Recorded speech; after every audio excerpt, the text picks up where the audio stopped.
మోహన్కోట న్యూస్కు స్వాగతం. డోర్నకల్ మండలం అందనాలపాడు గ్రామంలో దారుణం నెలకొంది. గ్రామంలో రామాలయానికి మైకులు అమర్స్తుండగా విద్యుత్ తీగలు తగిలి ముగ్గురు మృత్యువాతకు గురయ్యారు. మృతులు ఈ గ్రామానికి చెందిన మిర్యాల మస్తాన్రావు, దుంపల సుబ్బారావు, గొర్రె వెంకన్నలుగా గుర్తించారు. ఈ సంఘటన పట్ల మంత్రి సత్యవతి రాథోడ్, ఎంపీ కవితలు దిగ్భ్రాంతి వ్యక్తం చేశారు. వారి కుటుంబాలకు ప్రగాఢ సానుభూతి తెలియజేశారు. మృతుల కుటుంబాలకు తగిన సహకారాలు ప్రభుత్వం తరపున అందిస్తామని వారు హామీ ఇచ్చారు.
యోగా దినోత్సవం సందర్భంగా మహబూబాబాద్ జిల్లా పోలీసు కార్యాలయంలో యోగా దినోత్సవ కార్యక్రమంలో పోలీస్ సిబ్బందితో పాటు అడిషనల్ ఎస్పీ యోగేష్ గౌతమ్ పాల్గొన్నారు. ఈ కార్యక్రమంలో ఆయన మాట్లాడుతూ యోగా చేయడం వల్ల ఏకాగ్రత పెరిగి మానసిక ఉల్లాసం పెరుగుతుందని అన్నారు. ఈ కార్యక్రమంలో డిఎస్పీలు రేలా జనార్దన్, సదానందంతో పాటు సిఐలు, ఎస్ఐలు, పోలీస్ సిబ్బంది పాల్గొన్నారు.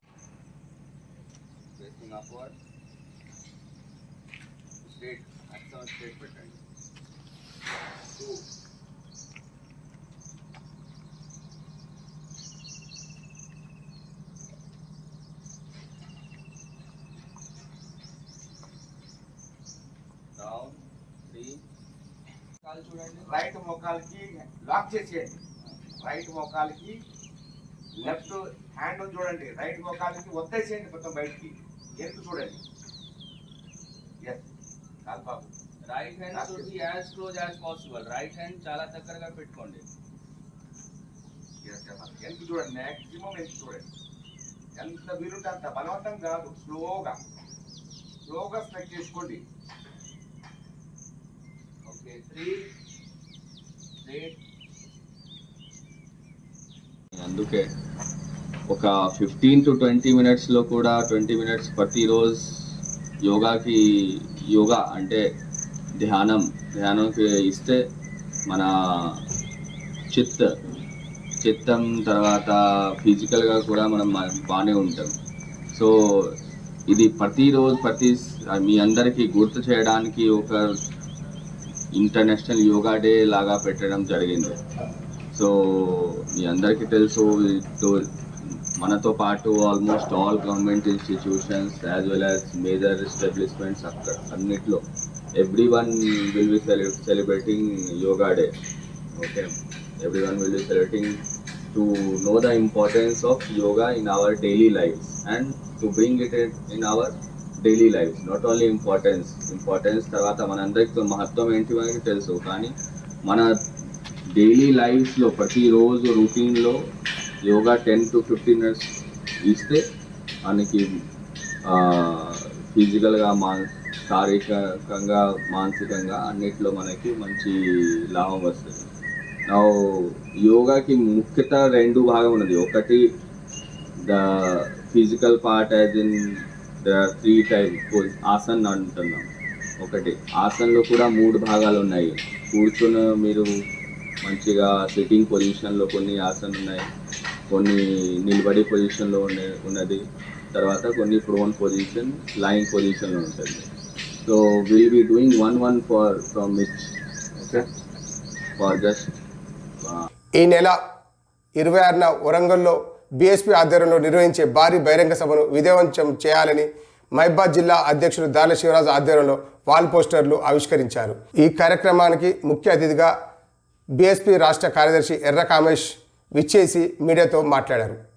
ఏదైతే జనాభాలో 90% పైన ఉన్నటువంటి బహుజనులకు రాజ్యాధికారమే లక్ష్యంగా మార్చి నెల 6వ తేదీన కిలాషాపూర్లో ప్రారంభించినటువంటి బహుజన రాజ్యాధికార యాత్ర తెలంగాణ రాష్ట్రంలో ఎక్కడికి వెళ్ళినా కూడా ప్రజల నుండి అపూర్వమైన స్వాగతం లభించింది. అదే క్రమంలో ఏదైతే 3 విడతలుగా చేస్తున్నటువంటి యొక్క యాత్ర ఉందో దాన్ని 100వ రోజు ముగింపు సభని హనుమకొండలో నిర్వహించుకోవడం జరుగుతుంది. ఈ యొక్క సమావేశానికి ఈ యొక్క బహిరంగ సభకు 7 రాష్ట్రాల కోఆర్డినేటర్, అదేవిధంగా తెలంగాణ రాష్ట్రానికి ఇన్ఛార్జిగా ఉన్నటువంటి మన రామ్జీ గౌతమ్ గారు, అదేవిధంగా ఆకాష్ ఆనంద్ గారు కూడా ఈ యొక్క సమావేశానికి చేయడం జరుగుతుంది. కావున ఇక్కడున్న ఈ యొక్క ఏదైతే 2 అసెంబ్లీ నియోజకవర్గాలు ఉన్నాయో ఈ యొక్క 2 అసెంబ్లీ నియోజకవర్గాల నుంచి వేలాదిగా ప్రజలు తరలి వచ్చి ఈ యొక్క బహిరంగ సభను కూడా విజయవంతం చేయాలి. ఇప్పటి నుండే కూడా ప్రతి గ్రామ స్థాయిలో కూడా వెళ్ళి ఈ యొక్క సభ యొక్క లక్ష్యం ఏంది, అసలు ఆర్ఎస్ ప్రవీణ్ కుమార్ గారు తన యొక్క ఉద్యోగాన్ని ఎందుకు వదిలిపెట్టి ఈ యొక్క బహుజన రాజ్యాధికారం చేపట్టున్నాడో అందరూ కూడా ప్రజలకు వివరించి పెద్ద ఎత్తున ఈ యొక్క సభను విజయవంతం చేయాలని చెప్పి, అదేవిధంగా ఈ యొక్క సభకు ఏదైనా ఉన్నా కూడా స్థానిక నాయకత్వమే చూసుకొని వేలాదిగా తరలి వచ్చి ఈ యొక్క బహిరంగ సభను విజయవంతం చేయాలని చెప్పి కూడా ఈ సందర్భంగా తెలియజేస్తున్నాం. నీళ్లు నిధులు నియామకాలు అనేటువంటి ఒక గొప్ప సదుద్దేశంతో ఈ రాష్ట్రాన్ని పరిపాలిస్తా అని చెప్పేసి మరి రాజ్యాంగం సాక్షిగా మరి హామీ ఇచ్చినటువంటి కేసీఆర్ గారు 8 సంవత్సరాలు అవుతున్నా తాను ముఖ్యమంత్రి అయి ఇప్పటి వరకు కూడా తాను ఇచ్చినటువంటి హామీను నెరవేర్చకపోవడాన్ని నిరసిస్తూ మరి గౌరవనీయులు డాక్టర్ ఆర్ఎస్ ప్రవీణ్ కుమార్ గారు ఐపీఎస్ అడిషనల్ డీజీపీ అయినటువంటి వారు గురుకులాల సెక్రటరీగా పనిచేసి కేసీఆర్ యొక్క పరిపాలన చూసి మరి తాను నిరాశ చెంది తన యొక్క విలువైనటువంటి ఉద్యోగానికి రాజీనామా చేసి మరి ఒక గొప్ప పరిపాలన స్వభావం కలిగినటువంటి బహుజన్ సమాజ్ పార్టీ, బహుజనులకు రాజ్యాధికారమే ఏకైక లక్ష్యంగా మరి కాంశీరామ్ గారు స్థాపించినటువంటి పార్టీ, మాయావతి గారి నేతృత్వంలో నడుస్తున్నటువంటి బహుజన్ సమాజ్ పార్టీలో చేరడం జరిగింది. అదే సందర్భం లోపల తెలంగాణ రాష్ట్రంలో ఉన్నటువంటి బహుజన ప్రజలైనటువంటి ఎస్సీ ఎస్టీ బీసీ మైనార్టీలకు అగ్రకులాలు ఉన్నటువంటి పేదల యొక్క సమస్యలను తెలుసుకొని తాను మరి ముఖ్యమంత్రి అయిన తర్వాత ఏం చేయాలనేటువంటి ఉద్దేశంతో వారి యొక్క సమస్యలను తెలుసుకోవడం కోసం ఈ తెలంగాణ రాష్ట్రం లోపల బహుజనులకు రాజ్యాధికారమే ఏకైక లక్ష్యంగా తన యొక్క భార్య పిల్లలను వదిలిపెట్టి మరి 300 రోజుల బహుజన రాజ్యాధికార యాత్ర కార్యక్రమాన్ని తీసుకోవడం జరిగింది. ఆ యొక్క కార్యక్రమం ఈ నెల అనగా జూలై 26వ తారీఖున మరి 100 రోజులు మరి కావస్తున్న సందర్భం లోపల మరి ఈ యొక్క వరంగల్ ఉమ్మడి జిల్లా అయినటువంటి హన్మకొండ లోపల హయగ్రీవచారి గ్రౌండ్లో 26వ తారీఖున లక్షలాది మందితోటి బహిరంగ సభను నిర్వహించబోతున్నాం. దానికి మరి ఈ యొక్క వరంగల్ ఉమ్మడి జిల్లాలో ఉన్నటువంటి మహిబాద్ జిల్లా ప్రాంతంలో కూడా పెద్ద ఎత్తున బహుజన సమాజ్ పార్టీకి సంబంధించినటువంటి బహుజన సమాజ్ పార్టీ కార్యకర్తలు, బీఎస్పీ అభిమానులు, డాక్టర్ ఆర్ఎస్ ప్రవీణ్ కుమార్ గారి అభిమానులు, స్వేరో కార్యకర్తలు, బహుజనవాదులు, అంబేద్కరిస్టులు, పూలేయిస్టులు, కాంశీరామ్ అభిమానులు పెద్ద ఎత్తున తరలి వచ్చి యొక్క సభను విజయవంతం చేయాల్సిందిగా బహుజన సమాజ్ పార్టీ జిల్లా కమిటీ నుంచి మనవి చేస్తున్న మిత్రులారా. అదే సందర్భం లోపల ఈ యొక్క పార్టీ మరి జన సమీకరణ కోసం డబ్బులు ఇచ్చేది కాదు, మందు పోసేది కాదు, బిర్యానీ పెట్టేది కాదు. కాబట్టి ఈ యొక్క సమాజాన్ని మనం గొప్పగా నిర్మించాలంటే ఎవరి డబ్బులు వాళ్ళే పెట్టుకొని, ఎవరి వాహనాలు వారే ఏర్పాటు చేసుకొని, ఎవరి సర్ది వాళ్ళే కట్టుకొని పెద్ద ఎత్తున స్వతంత్రంగా తరలి రావాలని చెప్పేసి మరి ఈ సందర్భంగా పిలుపునిస్తా ఉన్నాం. బహుజన సమాజ్ పార్టీ మహిబాద్ జిల్లా ఇన్ఛార్జ్ దార్ల శివరాజ్.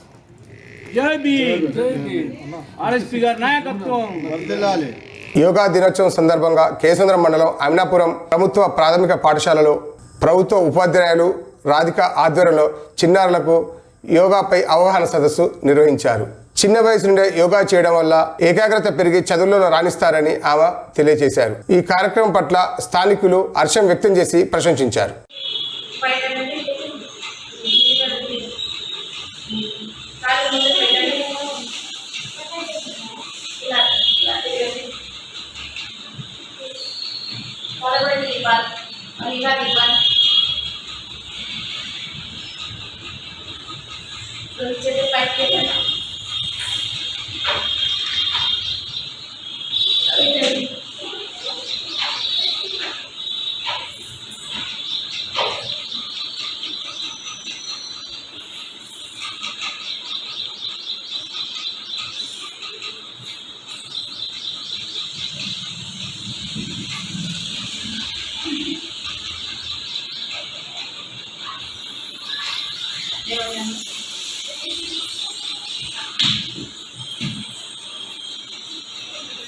మీరేమో కాల్ చేస్తున్నట్టయితే నిలబెట్టినారు.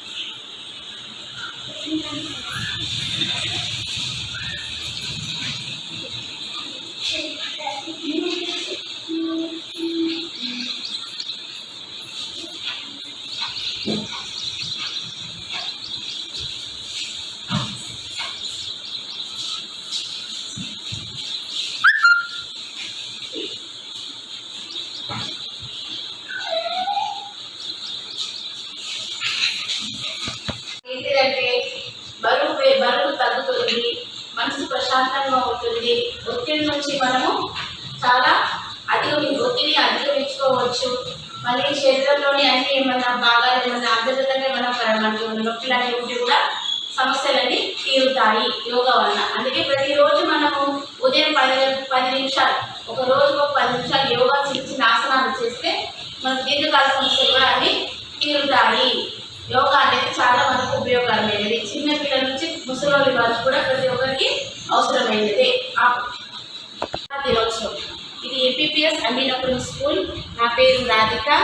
ఈరోజు మా పాఠశాలలో నేను పిల్లలందరికీ యోగా చేయించాను. యోగా అనేది ఒక మంచి అభ్యాసనం, ఒక ఆసనం. ఇది రోజుకు 10 నిమిషాలు చేస్తే మన శరీరంలో ఉన్న దీర్ఘకాలిక సమస్యల నుంచి మనం అధిగమించవచ్చు. ఒత్తిడి దూరం అవుతుంది, ప్రశాంతత చేకూరుతుంది, మనసు చాలా ప్రశాంతంగా ఉంటుంది. మనకి శరీరం మంచి ఆకృతిని కలిగిస్తుంది, శరీరం మంచి ఆకృతికి వస్తుంది. బరువు కోల్పోతాము, అధిక బరువు సమస్యలు తగ్గుతాయి. శరీరంలోని అంతర్గత కండరాలకు కూడా శక్తి చేకూరుతుంది. ఇలా యోగా చేయడం వల్ల మనకు చాలా లాభాలు ఉన్నాయి. కాబట్టి ప్రతిరోజు నిత్యకృత్యంగా మనము రోజుకు 10 నుంచి 20 నిమిషాల వరకు యోగా చేస్తే మనకు చాలా వరకు చాలా సమస్యల నుంచి మనం ముక్తి పొందవచ్చు. మోడల్ స్కూల్లో పనిచేస్తున్న నాన్ టీచింగ్ ఉద్యోగులకు కనీస వేతనం అందించాలని ఐఎఫ్టియు మైబాద్ జిల్లా శాఖ ఆధ్వర్యంలో మైబాద్ కలెక్టరేట్ ముందు ఆందోళన చేపట్టారు. ఈ సందర్భంగా వారు మాట్లాడుతూ సమాన పనికి సమాన వేతనం అందించాలని డిమాండ్ చేశారు. పరిష్కరించాలి కేజీబీ కార్మికుల సమస్యలు వెంటనే పరిష్కరించాలి. సమాన పనికి సమాన వేతనం ఇవ్వాలి. సమాన పనికి సమాన వేతనం ఇవ్వాలి. సమాన పనికి సమాన వేతనం చేయాలి. రెగ్యులరైజర్ వెంటనే చేయాలి. నాన్ టీచింగ్ కార్మికుల రెగ్యులరైజ్ వెంటనే చేయాలి. నాన్ టీచింగ్ కార్మికుల రెగ్యులరైజ్ వెంటనే వర్ధిల్లాలి. భారత కార్మిక సంఘాల సమైక్య ఐఎఫ్టియు చేయాలి. నాన్ టీచింగ్ కార్మికుల రెగ్యులరైజ్ వెంటనే చేయాలి. నాన్ టీచింగ్ కార్మికుల రెగ్యులరైజ్ వెంటనే చేయాలి. నాన్ టీచింగ్ కార్మికుల రెగ్యులరైజ్ వెంటనే పనికి అనుగుణంగా జీతాల్ని వెంటనే పెంచాలి. పనికి అనుగుణంగా జీతాల్ని వెంటనే ఇవ్వాలి. సమాన పనికి సమాన వేతనం ఇవ్వాలి. సమాన పనికి సమాన వేతనం ఇవ్వాలి. సమాన పనికి సమాన వేతనం చేయాలి. నాన్ టీచింగ్ కార్మికులను రెగ్యులరైజ్ వెంటనే చేయాలి. నాన్ టీచింగ్ కార్మికులకు ఉద్యోగ భద్రత వెంటనే. మోడల్ స్కూల్ కేర్ టేకర్ను. మెయిన్గా మేము డిమాండ్ చేసేది ఏంటంటే మాకు ఉద్యోగ భద్రత కల్పించాలి, సమాన పనికి సమాన వేతనం కల్పించాలి. విద్యా అర్హతలను బట్టి కూడా జీతాలు ఇవ్వాలని చెప్తున్నాం. ఇప్పుడు ఉన్న పరిస్థితుల్లో మాకు ఇచ్చే జీతాలు మా కుటుంబ పోషణకు ఇబ్బందికరంగా ఉంటుంది. కుటుంబాలను వదులుకొని మేము 24 అవర్స్ హాస్టల్లో ఉంటున్నాం. హాస్టలే మా ఇల్లు అన్నీ అన్నట్టు హాస్టల్నే ఉంటున్నాం. అలా కాకుండా మాకు మా కుటుంబానికి కూడా కొంత సమయం కేటాయించే విధంగా మాకు జాబు చేయడానికి టైమింగ్స్ 8 గంటల టైం కేటాయించాలని కోరుచున్నాము. అదేవిధంగా మా హాస్టల్లో ఉన్న ప్రతి ఒక్క సమస్యలను గవర్నమెంట్ దృష్టికి తీసుకొస్తున్నాం, పరిష్కరించాలని కోరుచున్నాం. మెయిన్గా మాకు ఉద్యోగ భద్రత కల్పించాలి, పిఎఫ్ ఈఎస్ఐ కల్పించాలని కోరుకుంటున్నాం. భారత కార్మిక సంఘాల సమైక్య ఐఎఫ్టియు మైబాద్ జిల్లా ప్రధాన కార్యదర్శి. నిన్న కాక మొన్ననే టీఆర్ఎస్ ప్రభుత్వం కేసీఆర్ గారు ఏదైతే అవుట్సోర్సింగ్ నాన్ టీచింగ్ ఉన్న అవుట్సోర్సింగ్ కార్మికులు మొత్తం కూడా రెగ్యులరైజ్ చేస్తానని ఏదైతే ప్రకటన ఇచ్చిండో ఆ ప్రకటనకు అనుగుణంగానే ఈరోజు తెలంగాణ రాష్ట్రంలో ఉన్నటువంటి మోడల్ స్కూల్ కానీ ఇటు కేజీబీ స్కూల్ కానీ దాంట్లో పనిచేస్తున్న నాన్ టీచింగ్ వర్కర్స్ మొత్తం కూడా దానికి అనుగుణంగా రెగ్యులరైజ్ చేయాలని మేము డిమాండ్ చేస్తున్నాం. ఏదైతే కేజీబీ స్కూల్లో పనిచేస్తున్న నాన్ టీచింగ్ కార్మికులు ఉన్నారో వాళ్ళందరినీ కూడా బేసిక్లో తీసుకొచ్చి వారందరికీ కూడా జీతాలు పెంచాలని, అదేవిధంగా సమాన పనికి సమాన వేతనం ఇవ్వాలని, ఏదైతే విద్యార్థి సంఖ్యలను బట్టి అక్కడ ఉన్న పరివారాన్ని బట్టి అక్కడ ఉన్న పోస్టులు మొత్తం కూడా భర్తీ చేయాలని మేము భారత కార్మిక సంఘాల సమైక్యంగా మేము డిమాండ్ చేస్తున్నాం. అదేవిధంగా నాన్ టీచింగ్ కార్మికులు ఏదైతే ఉద్యోగంలో ఉండి మరణిస్తే వాళ్ళందరికీ కూడా 10 లక్షల రూపాయలు ఎక్స్గ్రేస్ చేయాలని మేము డిమాండ్ చేస్తున్నాం. అదేవిధంగా నాన్ టీచింగ్ కార్మికులు ఏదైతే పని చేస్తుండ్రో ఆ పని ప్రదేశాల్లో ఇలా నైట్ వాచ్మెన్లకి నైట్ ఏఎన్ఎంలకు కూడా వాళ్ళకు పని భారం ఎక్కువ అవుతుంది.